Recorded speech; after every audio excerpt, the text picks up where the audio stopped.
Welcome to the Speech Diaries. I'm your host, Loretta Zajac. The winds of change have arrived in full force, and things are about to get real. What that means for the Speech Diaries is that we are naming 2025 as a year of transformation. Join me on this journey of self discovery as I forge ahead by peeling away the layers of surrender, addiction, and self doubt, leading the way to personal freedom.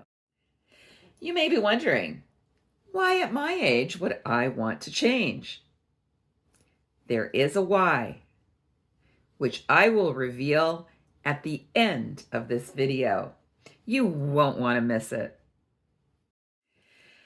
Through my experience, I have learned that in order to be successful at anything, you require two things: a steadfast support system and tools that will work. During the New Year's, I was at my daughter's house, and my two younger girls were trying something that I never heard of before. It was called Resolution Bingo, and I thought, interesting. And I kind of took that idea, kept it in the back of my mind, and then when I got home,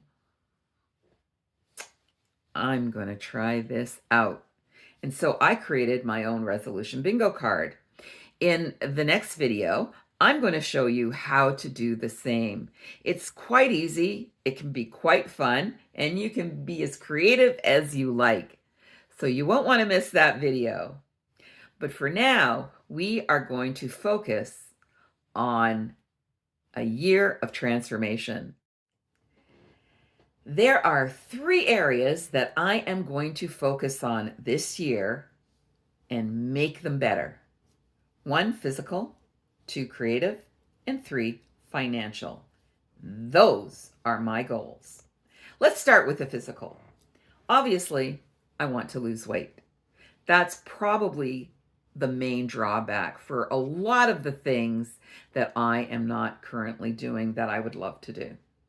Things like dancing, going for walks, traveling, going to the pool, and swimming. I mean, I do, but it is embarrassing. So I would like to focus on losing weight, becoming more active, and physically fit so I can do the things that I used to do.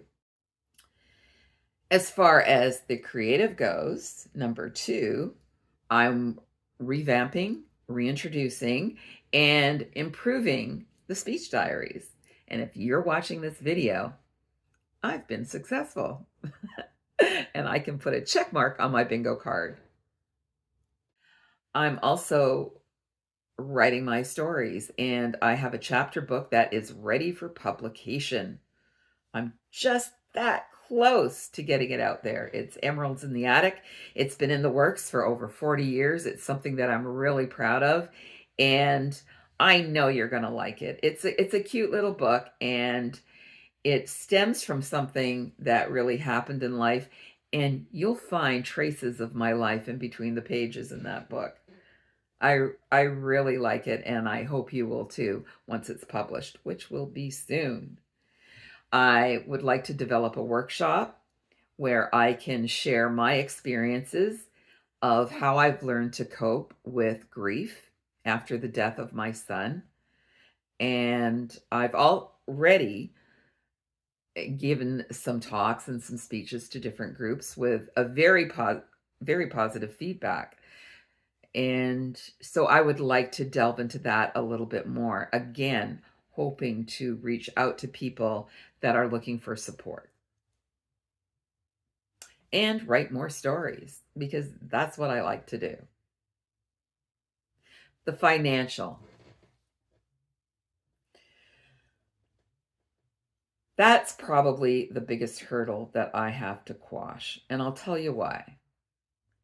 Because not only do I have a food addiction, binge eating, but I also like to gamble. And that can be fun, but it also can be very dangerous and very dark. And I am working so hard at trying to learn how to save money, how to prioritize my money. I'm also the type of person that likes to give. And when I have money, I will buy a whole bunch of things for my grandkids, for my children. I'll spend it on frivolous things that I don't really need to. I like to give. I'm that type of person. And if I have it, I'll give it.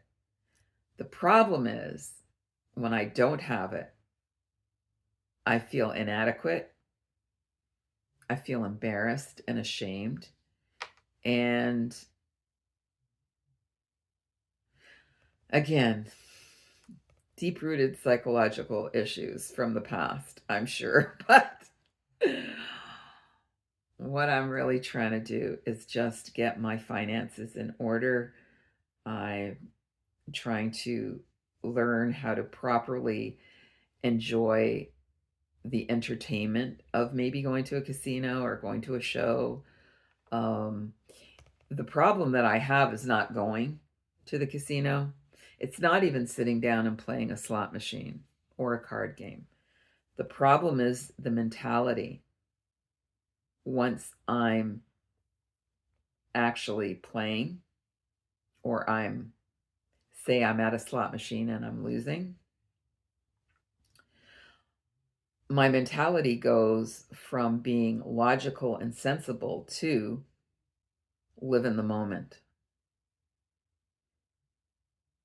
And live in the moment is good for some people, for most people, and in most situations, but not for a gambler.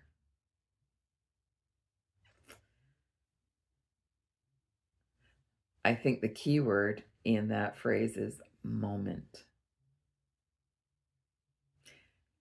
That's one area that I need to work on. How do I rank these challenges?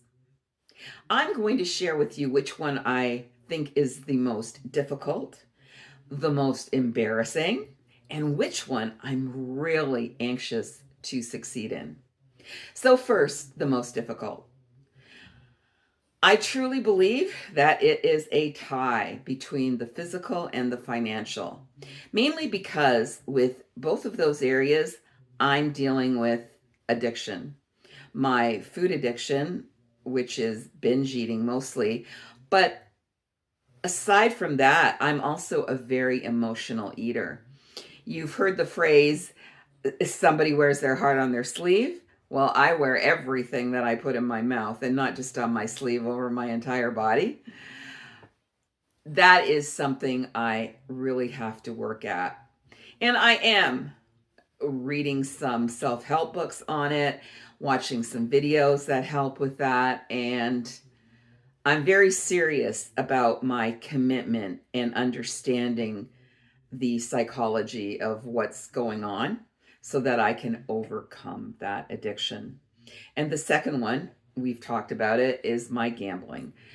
It's not so much the gambling per se, it's the attitude I have when I'm at the casino.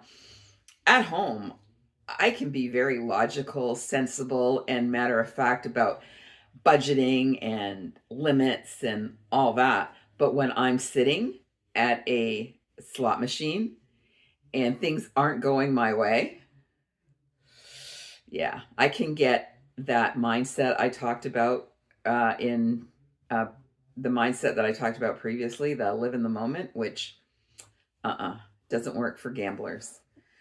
So I'm dealing with the addiction. So those two, I believe, will be my most difficult to overcome. Which am I most embarrassed about?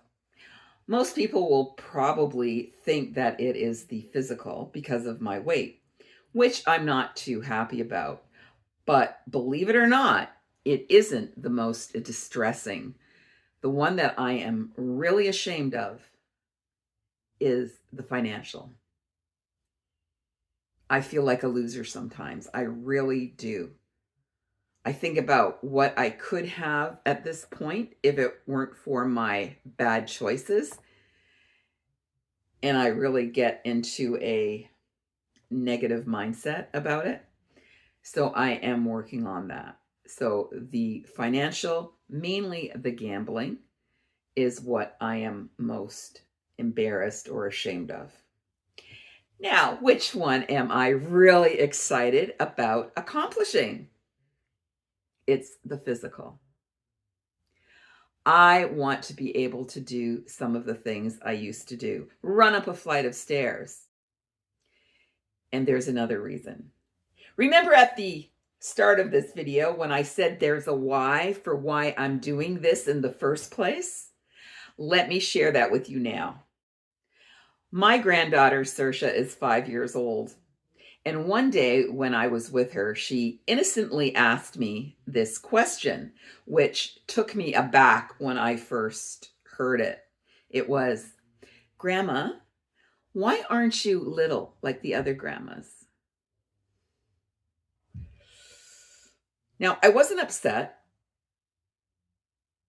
but my response to her was, quite frankly, that is a good question.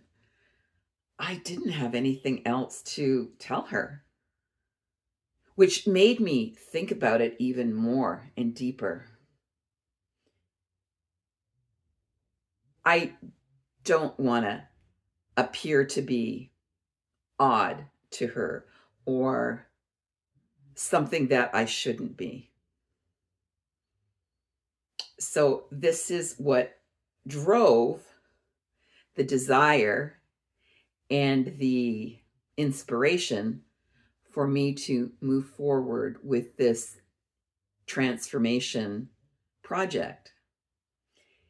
And it's because of my beautiful little granddaughter, who I love so much. And I want to show her that if you have a goal, no matter what age, no matter what shape you're in, you can achieve it if you put your mind to it. And that is what inspired me to name 2025 as the year of transformation.